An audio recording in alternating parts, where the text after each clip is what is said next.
Golf Central on YouTube, brought to you by the Chrome Soft Golf Ball from Callaway. Hello, I'm Anna Jackson, and this is your Golf Central update. Well, Ewing won the Kroger Queen City Championship in Cincinnati on Sunday. She held off Xiyu Lin from China by 1 for Ewing. It marks her third straight season with a victory, and she overcame season-long putting issues to earn the win. Amy Lynch and I caught up with Ali earlier on Golf Today. I've stuck with the game plan, and fortunately was able to get back in the winner's circle. I've been hitting it great this week. So in this entire year, I've hit it great. So I was carrying that confidence with me, but it was certainly great to start to see the flat stick finally work for me. And I'm just ecstatic to be back in this position.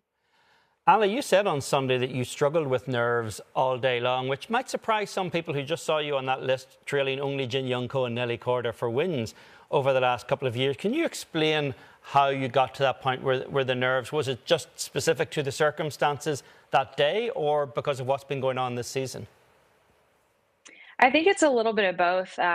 Obviously, I feel confident in myself as a player, but have yet to been able to put 4 rounds together this year.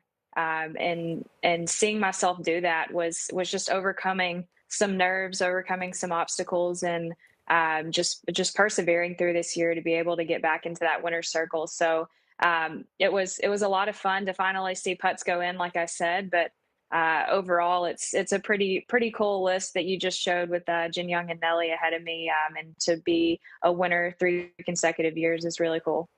At what point in the season, Ali, did you sort of figure out that the putter was really the area that was letting you down? And what did you go about to kind of change that process? I know I've seen that you've brought in the use of a metronome to help with your rhythm and slightly shortening that backswing. What was the process to turning it around? Because it certainly was not letting you down last week at the Kroger. Absolutely. The last couple months have really just it's been a persistence, a patience game. But a few weeks ago, before the Canadian Open, my coach finally we noticed something in my stroke that really pinpointed the issue. And that was that my stroke had just gotten really long. The tempo had gotten a little slow. So the use of metronome in Blast Golf, we've really just tried to balance out the stroke. And that timing really just gave me the freedom. And I was able to see the lines, see the break, and have great tempo that led to a lot of putts going in.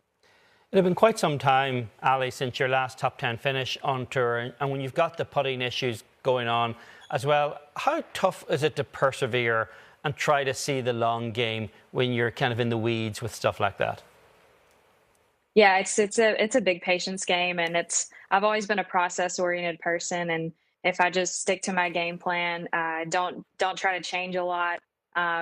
Hopefully the perseverance and the patience, just really pays off in the end. And it did. And it took a lot of hard work, a lot of, talking with my short game coach and Tim Yelverton to pinpoint the issue. But not only that, Vijay Trolio just kept my long game sharp and driving it great and being a great ball striker this year.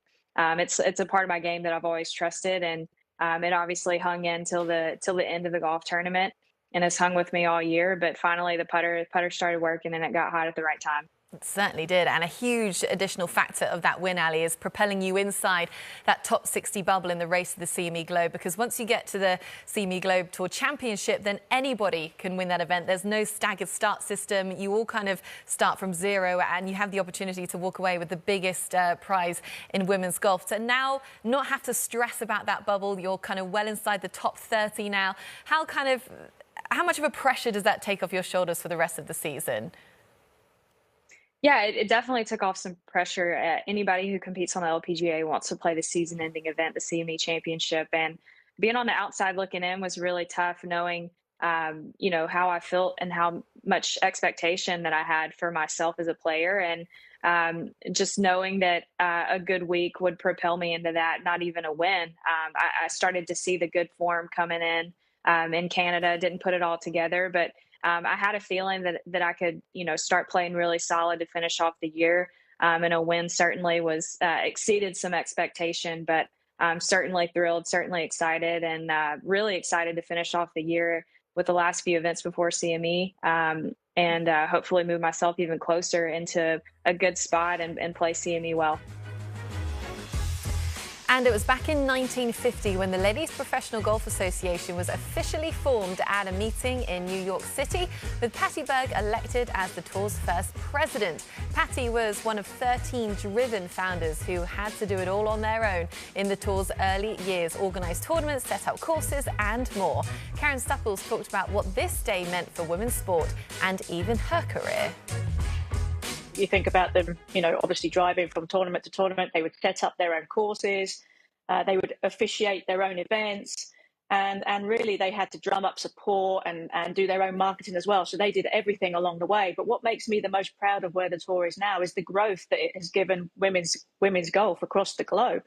The LPGA took a tournament to Thailand, and all of a sudden we see a huge boom in Thai players coming out and playing on the LPGA. The LPGA Girls Golf is going great guns in terms of giving young girls an opportunity to play golf. And I think golf is one of those sports that you can play for a lifetime. There are career opportunities within the golf industry for women.